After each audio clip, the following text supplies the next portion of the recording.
In reality, they were here, in a nondescript house on the outskirts of Ghana's capital. This is the compound where the operation has been based. There's no sign for an NGO. We're about an hour outside of the city, and you can see this is a very secluded residential area. And people here have been telling us that about 3 weeks ago, Ghanaian security services showed up here, raided the building, and no one's been back since. Sources in Ghana's national security tell CNN that all of EBLA's funding came from Russia. After the raid, the accounts went quiet for a few days.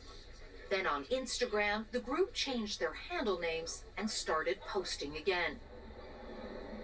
We're heading out now to meet one of the EBLA employees. They don't actually know that CNN is coming to this meeting, but we're desperately hoping they might be able to give us some more information about how the NGO works and who might be behind it. After some discussion about their safety, the employee agrees to talk to us, provided we keep her identity hidden. We sit down in a secure location. She tells us she was hired in September of 2019 and had no idea she would be working as a Russian troll. Tell me more about your training. So, we were trained to use relevant hashtags. So, if I'm posting about Black Lives Matter, I shouldn't add a hashtag about probably Beyonce. The 16 employees were each given different areas to focus on: racism, police brutality, feminism. Initially, your success is measured by the number of people you reach, but most importantly, you have to get followers, alright? The tactics are strikingly similar to those used by Russia's Internet Research Agency, known as the IRA, ahead of the U.S. presidential election in 2016. The aim? To pit Americans against each other and create mistrust of the political system. Run by Yevgeny Prigozhin, a close associate of President Putin, the IRA was later sanctioned by the U.S. This time, the Russians appear to be outsourcing some of their troll networks, offering plausible deniability. The employee tells us her boss was a South African who called himself Mr. Amara. He said he was a passionate person about helping people. Did you know if Mr. Amara spoke any languages other than English? According to what I heard, he spoke Russian too. But Mr. Amara is not South African. In fact, he is not Mr. Amara at all. CNN has learned his real name is Seth Weredu, and he is Ghanaian. Weredu has worked and studied in Russia for many years.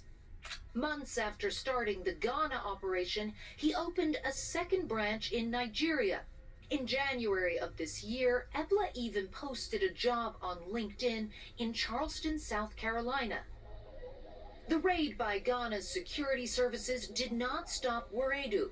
On our last day in Accra, we find out that he has organized a secret meeting of employees on a university campus. He tells them to create more accounts and promises they will get paid soon. As the meeting finishes, we approach him wearing a hidden camera and greet him in Russian. Извините, подождите, пожалуйста. Здравствуйте. Seth. Hi. My name's Clarissa Ward. I work for CNN. Hi. Hey. How are you? I'm fine. I just had a couple of questions for you about EBLA. Okay. And why you posted this job in the U.S. in Charleston, South Carolina? Oh, but it's actually so strange for someone to come and ask you about EBLA right now, so I don't know how much I can be of help to you. You're aware that there's a presidential election in November? No. You're not aware of that? I know there's one in Ghana. How long have you been working for the IRA, for the troll factory? What troll factory? In St. Petersburg, Russia. So, well, I don't know what IRA is, so I can't say that I'm working for IRA. So why do you call yourself Mr. Amara and say that you're South African? I just think it's my own personal something. Everyone can call themselves anything that they want. Anyone can transform it into whatever they want. Yeah. I'm protected by God. Okay. I'm doing this for him. I'm doing this for my own people. So So, But you're actually doing it for Russia, that's a big so statement. you might want to explain to God that there was a mix-up. He repeatedly denies running a Russian troll factory, and with that, our conversation ends. Here he comes. Moments later, we see Waredu drive off in a red Mercedes. Wherever his money comes from, he seems to be doing well. The room where Ebla's trolls once sat now stands empty.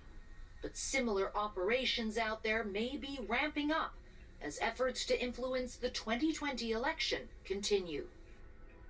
Larissa, amazing reporting. Thank you so much. What was the scale of this overall operation? So, Wolf, what we know is that Facebook, Instagram, and Twitter have taken down 274 accounts as a result of this investigation. Those accounts reaching roughly 250,000 people, most of them Americans. But what's interesting is that for the social media companies, they consider this something of a victory. They got the accounts at a relatively early stage in the operation. The concern, of course, though, Wolf, going forward is you can be sure there are other Amara-type figures out there. There are other troll factories in the making, potentially in other African countries as well, Wolf. Part of the Russian